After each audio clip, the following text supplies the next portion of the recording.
Welcome to All Things Policy, a daily podcast supported by Pragati, a flagship media initiative of the Takshashila Institution. We're a bunch of policy nerds based in Bengaluru, and we like to bring a fresh perspective to Indian affairs and an Indian perspective to global affairs. So grab a cup of coffee, sit back, and join us for today's chat. Hello everyone, and welcome to another episode of All Things Policy. I'm your host Suman for today.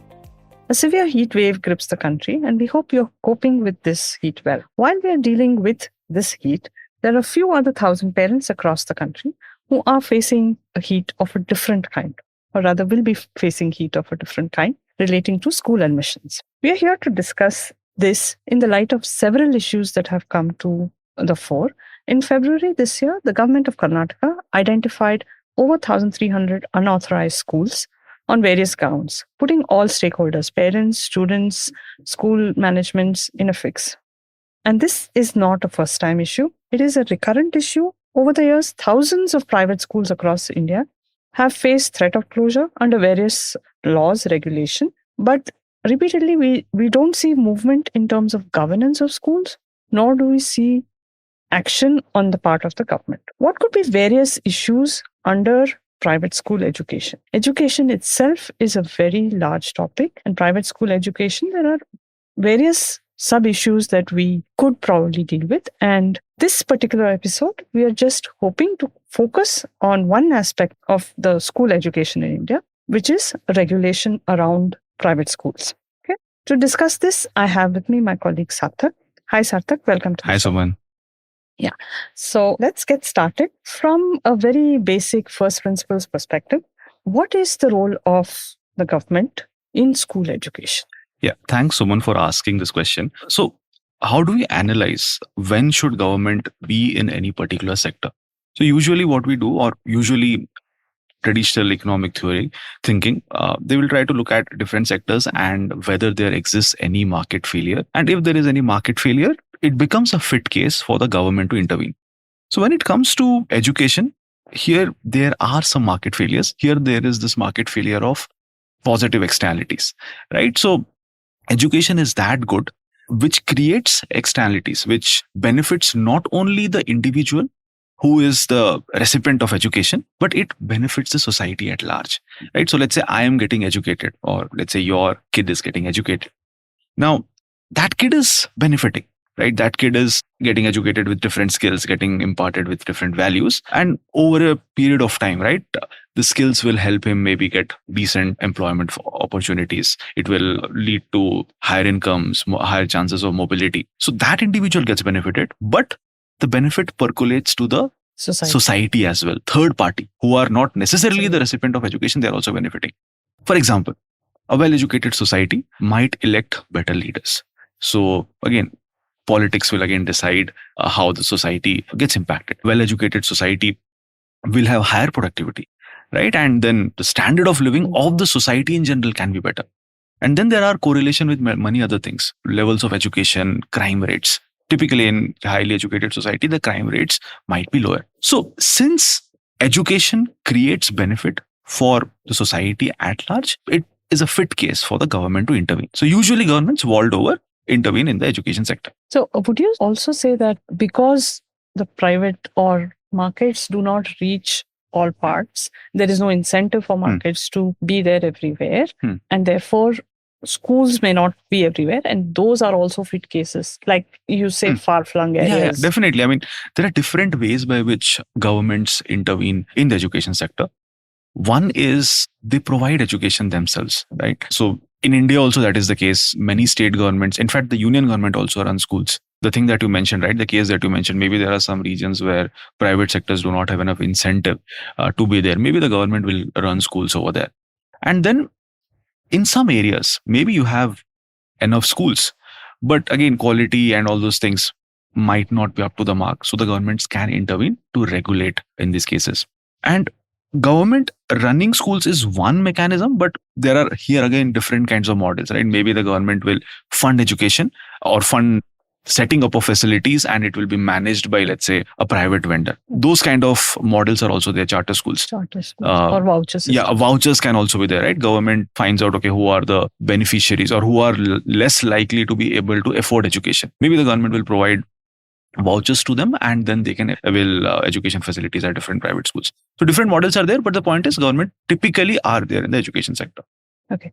So coming specifically to India, what do you think, how does the government actually play its role, right? One is through actually being there as a player. And two is regulation. And also through, various other kinds of interventions. If you talk about, the midday meals and all of that, if you include all of that, the government is playing a larger than, a huge size role in overall education. What is the private sector enrollment right now? I think around 40% of total enrollment in schools come in private school enrollment, and the rest of it is in the government sector. So even if you're talking about private schools, they're playing a big, big role in the education sector. And therefore, there is a case of government intervention in terms of just maybe regulation or setting the field or setting the rules of the game. Okay. Now, setting the rules of the game for all players, there are no other kinds of problems such as the information asymmetry or any of those issues that could come up, right? But the government regulating in this sector has a few issues because the government is a player by itself as well as regulating other players. So there is a kind of conflict in terms of what the government will regulate and how the government will regulate. So, but before we go into all those aspects, right, I'm just wondering what sort of regulatory environment we have in India, right? If, let's say, an entrepreneur wants to set up a school in, let's say, the state of Karnataka, right? What all rules, regulations he or she has to adhere to, right? One is the Right to Education Act, right, which is applicable through the length and breadth of the country. Apart from that, there will be different kinds of rules, regulations, norms set up by the state government. So anywhere in India, the state laws will be applicable. On top of that, you have the because I guess the education is a concurrent list, and therefore, laws from everywhere will come into play. So if we are talking of, when we're talking about education, we see that the trend largely has been that in India, the education is more, the education policy is more input centric. The focus is more on input output rather than outcomes. So there are certain regulations around that too, in terms of what is the land holding, how should private, if somebody wants to set up a school, what should be the way the land is held or how the school is built or any of those, things. So those are some regulations that come into play. What could be possible repercussions or possible effects of these kind of regulations? Yeah. So the regulatory mechanisms that we have, it leads to a bunch of unintended consequences. First one is basically it reduces competition. And if you have reduced competition, it has an implication on quality. Now, how does it reduce competition? Or see, at this point in fact, it is usually said that in case of India, private school education, in fact, for higher education also the same thing is you mentioned. Private schools are over regulated but undergoverned. Now, what does it imply? So there are different kinds of entry barriers at this point of time. Like if you are an entrepreneur, then you have to fulfill these conditions. Then only you can set up a school. And these barriers can be in different forms. For example, in some states, you have to have minimum this much amount of land, playground, athletic tracks. Those things are also mandated. Not only this, you also need to have the size of the classrooms have to be this much. So those kind of rules, regulations are there. So it becomes difficult for any player to just enter. You need to have this much amount of capital over there. So these are all one-time expense maybe. But then there are different operational expenses that you have to take into considerations. For example, in some states, the salary that teachers have to be paid, right? Some cap is there that minimum you have to pay this much. Okay, fine. So if you have those minimum requirements, it's fine. Okay, maybe it's okay. But then there will also be another restriction that you cannot charge the students fees beyond a particular limit. And here also there are different kinds of variations, right? In some states, the fees might be capped.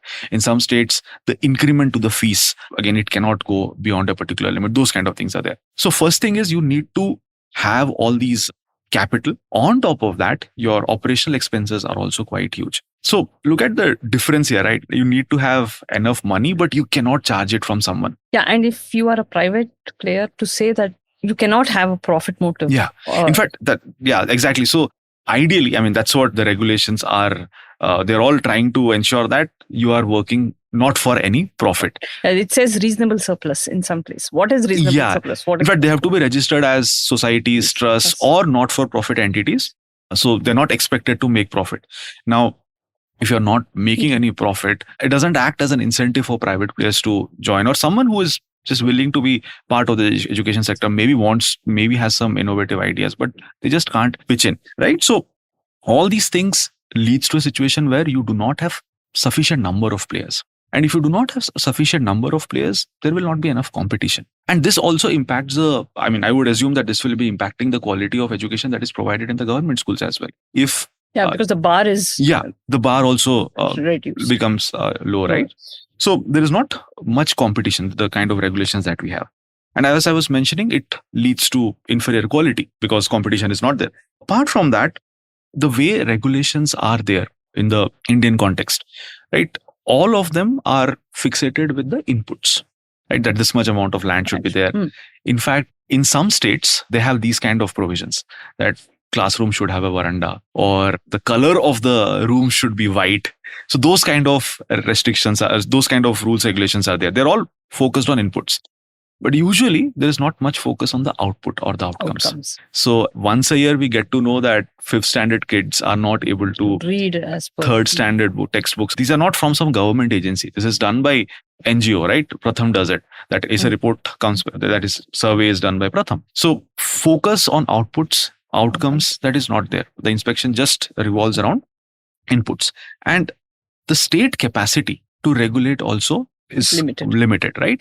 One way to improve the quality is inspection. But since the state capacity is limited, hardly some 10% of the schools are inspected every year. And there is no such fixed criteria on which inspection happens. And many times this inspection is more like a fault finding exercise rather than the goal is not here to improve the quality. And there is one more thing.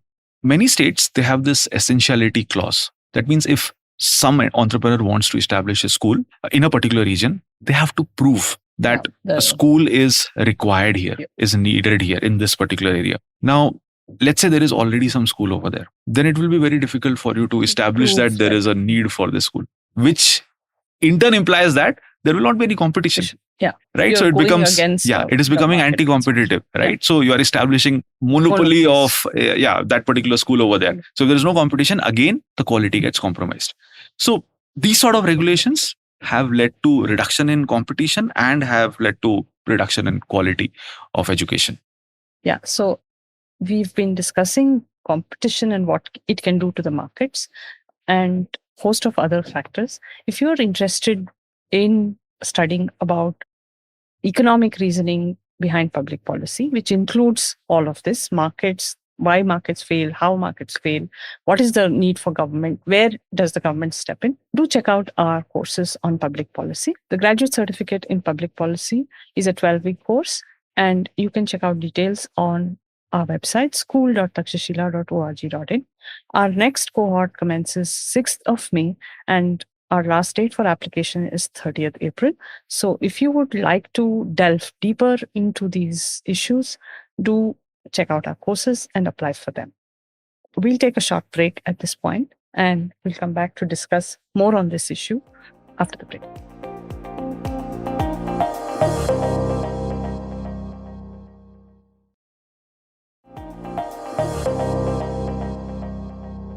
Hi, welcome from the break.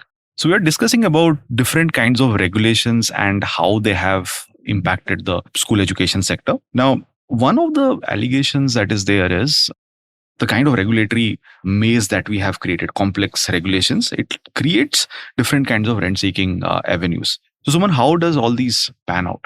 Yeah. while reading about this, we read about so many rules that schools have to comply with. There were some schools that were unauthorized, or, they were penalized for not adhering to some rules. What were these rules?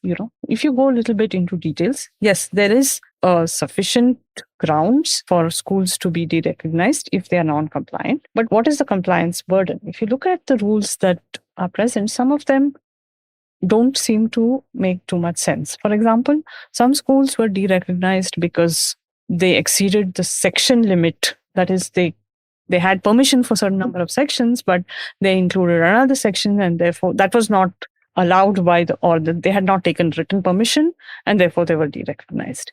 They were called unauthorized. Okay, and there were similar other rules. Okay, like you said, they have certain rules that the classroom color has to be a certain type. They should have a veranda. All the inputs that they are checking off, the inspectors are checking off, are actually creating opportunities for rent seeking. In the sense, rent seeking is economic speak for bribe. So you are allowing the scope for the regulators or the inspectors here to get incentivized to take bribes. So the rule that was actually meant to create certain kind of output is being counterproductive in another way. And this giving and taking of bribes again affects school management, affects the way the school is run, affects the way, how they deal with their stakeholders like students or parents or whatever else. So all of this, this discretionary power, and again, all of these, inspectors have so many discretionary powers that it defeats the purpose of regulation itself. So that is one important thing that we need to look at when we look at regulating schools. So I just want to add a couple of points here. Sometimes what happens, it's not just the state laws only. You have to also adhere to the union laws, right? Right to Education Act. And sometimes there is lack of coherence between the two. And this again becomes a fit case for rent seeking. Since you're mentioning about discretionary power, so here also there is one more thing, which the thing that I was mentioning some time back, essentiality clause, right? That the entrepreneurs have to establish that the school is needed. So again, it is the state government authorities who have that discretion to decide whether a school can be set up or not, right? Going back to discretionary powers itself, now the same authority that sets the rules also evaluates, proposals for setting up schools, and therefore it gives a whole host of powers for them to change rules as per, their vested interests, as per interests that, they could be part of. And they also interpret it. Yeah, they also interpret it that way. And therefore, it could be leading to a few people having complete concentration of market power, as we say, concentration of power actually to control all of this, right? So that is one part of rent seeking also that, that we have to be wary against when we set up, when we create regulation around this. Yeah. And also to add, since there are so many rules, regulations, it just becomes difficult for the schools to comply with, right? And it just adds to their transaction costs. And highly likely they might falter on some rule and regulation. And it again creates that avenue for rent seeking. Yeah. Ultimately, the role of any education is to provide, new ways of thinking, new ways of learning to students. So innovation becomes innovation in methods, innovation in, the way they teach, innovation in the inputs they use, innovation in every aspect of education is one of the goals for any education system. But with regulation that is stifling, regulation that hurts more than it helps, this innovation factor becomes impeded. And because of that, your ability to make change or to make a difference gets affected. And that, I think, is the most harmful way any kind of regulation can affect. Yeah, if there is no incentive to make profits, right? Yeah. Why will entrepreneurs enter into this sector, or why those who have some innovative ideas, why will they enter into this sector? And when your entire bandwidth is taken up by compliance measures and all of those rules that you have to comply with, I think there's little left for anybody to think about innovation also, right? That also comes into. So you're fixated with, okay, this is the fees. I cannot charge beyond that. I have to pay my teachers this much amount of salary. So there is very limited space between the two to operate. Yeah. Apart from this factor which impedes innovation, there's one more thing which happens. It attracts the education sector, private education sector. It also attracts a different set of players. Yeah. Now, who are these players? Yeah, there will be people who have money and people who have access who have the right kind of access. Now, what is the reason? They need not be educators. They might not be educators, yeah. And they need not necessarily be passionate about the education sector. Now, again, there is one concept in economics, adverse selection. This is what is happening here. Because the sector has so many rules, regulations, it is very difficult to wade through all these things. So who are the ones who can ensure that these rules can be managed? People who have the right kind of access, or people who have some other motives, right? They have money, and since you know that you cannot make profit, they will find out other ways to make profit, right? So there are other kinds of unintended consequences happening. So adverse selection also happens, is one of the consequences of the complex regulatory maze that we have created. Yeah, so we seem to be stuck in a rut of too much regulation, too little innovation, and therefore, all stakeholders being affected in a negative way. And if India has to reap the demographic dividend, as we like to call it, it is important for us to fix this regulatory environment for school education in India.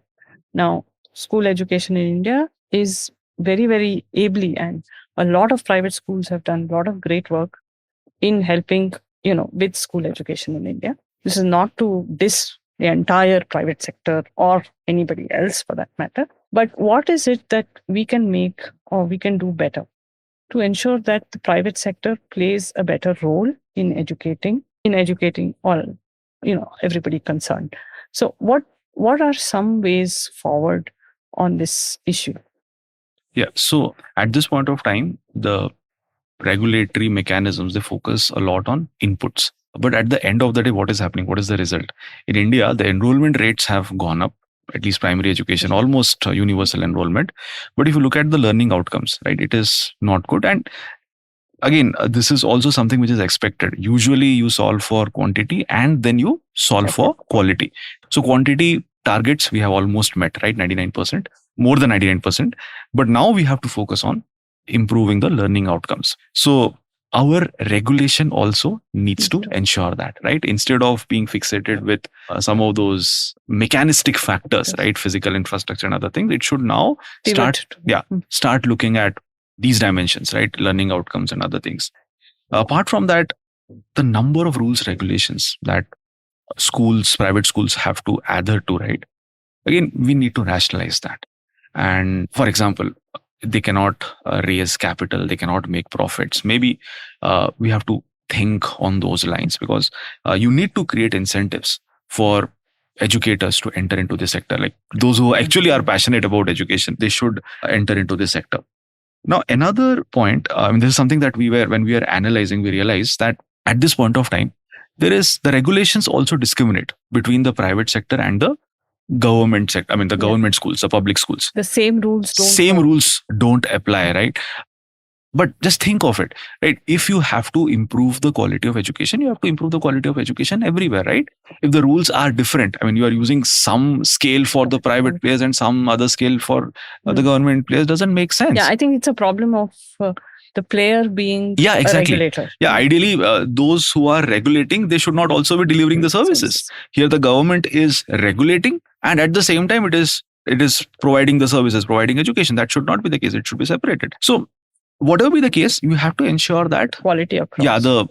You should have a level playing field, right? It should not be the case that for the government schools, you do not have any stick, and for the private schools, you do not have any carrot, right? So, maybe this can be another thing that we need to think about. So it's mostly about incentives. Nowhere I want to say that, the government schools should not have reform agenda attached to it or anything like that. It is important, while we regulate one sector, it is also important that we bring out a reform agenda for the government schools as well, because we want everybody to rise to, their potential, to a common playing field so that everybody, is benefited through this whole process. Yeah, with that, we would like to close. Thank you, Sarthak, for being here. Thank you, Suman. Thank you for listening. If any of you have any views on this, do write to us. Thank you.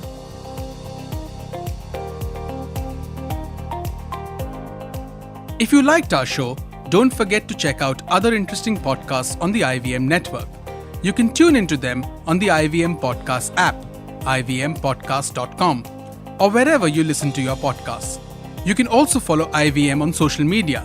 The handle is @IVM Podcasts on Twitter, Facebook, and Instagram.